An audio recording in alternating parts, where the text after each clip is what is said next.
Bonjour, je m'appelle Bertrand Vadré, j'ai 52 ans, je suis marié, j'ai 4 enfants, voilà pour l'état civil. Pour le reste, je me suis défini dans un de mes livres comme le Forrest Gump de la finance. J'ai exploré à peu près tous les quartiers de la finance française, européenne, internationale, au bon moment, depuis la chute du World Trade Center jusqu'à la crise de 2007-2008, jusqu'au G7, G20 des années 2010. Et maintenant, je crée avec mes associés un fonds dans le développement durable dans les pays émergents qui s'appelle Blue Like an Orange, en hommage à Paul Éluard.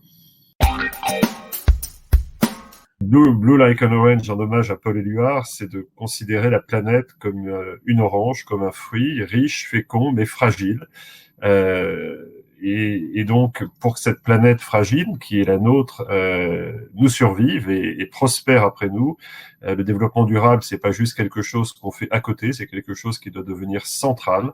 Et pour aller dans cette direction, il faut utiliser les outils que la finance met à notre disposition. Et ils sont nombreux. La finance est un outil merveilleux, mais ça n'est qu'un outil.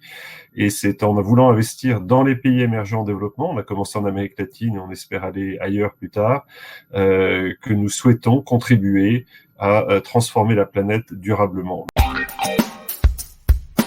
Ça fait plusieurs années que je m'interroge sur le rôle de la finance, surtout après l'effondrement que le système a connu à la fin des années 2000, avec la crise financière mondiale. J'avais écrit un livre il y a un peu plus de 3 ans maintenant, qui s'appelait Can Finance Save the World? Est-ce que la finance peut sauver le monde?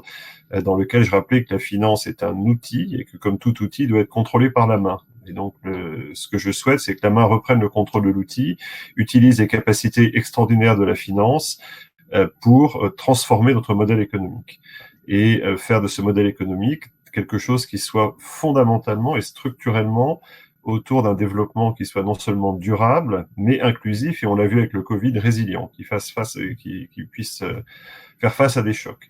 Et de le faire avec une approche particulière dans les pays émergents en développement, je crois que c'est vraiment la frontière du développement durable, c'est la frontière de la croissance inclusive et résiliente, c'est là que ça va se passer. Il ne faut pas avoir dans ces pays une approche qu'on pourrait qualifier les bobos de l'Occident viennent expliquer au reste du monde comment faire. Il faut avoir une approche vraiment partenariale, se poser la question sur le terrain de comment fait-on, comment regarde-t-on. Alors dans le cas de Blue Like an Orange, nous avons créé notre propre outil de rating de l'impact, comme il y a un rating de crédit qui nous permet de mesurer notre impact. Est-ce qu'on est parfait? Non. Est-ce qu'on va progresser? Oui, il y a du travail, mais on le fait de manière transparente et extrêmement résolue. J'ai toujours eu envie de laisser une trace derrière moi. Je ne savais pas forcément laquelle. J'ai fait, pour toute une série de raisons, l'essentiel de ma carrière dans la finance sous tous ses aspects. Comme je le disais, Forrest Gump, j'ai été au ministère des Finances en France. J'ai été conseiller du président Chirac sur la finance du développement. J'ai été banquier d'affaires à Londres, Paris et New York. J'ai été directeur financier de grandes banques pendant la crise. J'ai été directeur général de la Banque mondiale quand on a commencé à vouloir réparer la crise et à s'engager dans l'agenda climat et développement durable. Donc voilà, à aucun moment j'ai pensé que je ferais un fonds. Mais quand j'ai quitté la Banque mondiale et que j'ai commencé à réfléchir et à écrire, notamment Can Finance Save the World, j'ai commencé à penser avec ceux qui sont devenus mes associés et puis ceux qui sont devenus mes investisseurs, que peut-être il ne s'agissait pas seulement d'écrire un livre, mais de, comme disent les anglo-saxons, walk the talk, et donc de mettre en œuvre. Et donc, est-ce que c'est une épiphanie? Oui, enfin, voilà. J'ai tendance à dire que tout ce que j'ai fait avant me préparait à ce que je fais aujourd'hui. C'est toujours facile de lire rétrospectivement, mais quand je le faisais, je n'avais pas d'idée que ça me préparait à ça du tout. Je m'étais pas du tout préparé.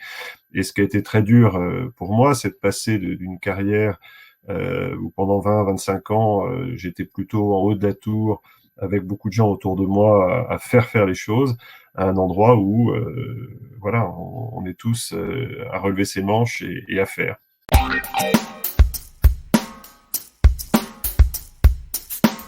Je ne vais pas vous donner de nom, mais j'en rencontre absolument tous les jours. Alors c'est l'avantage d'être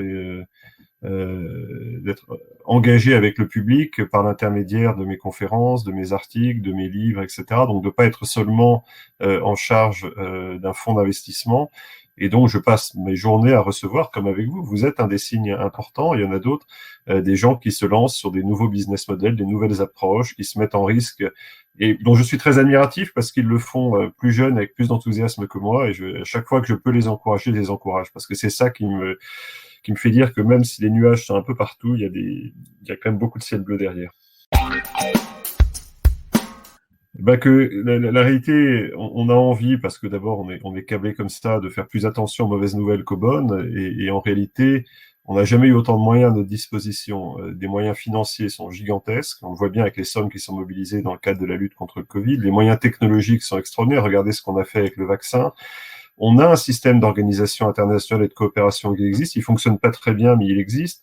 Et donc, je dis souvent, il paraît qu'on a appris à faire des puzzles pendant le confinement. On a toutes les pièces du puzzle pour reconstruire ce modèle durable, inclusif et résilient dont je parlais. Et donc, il suffit juste de s'y mettre. Donc, je suis assez optimiste.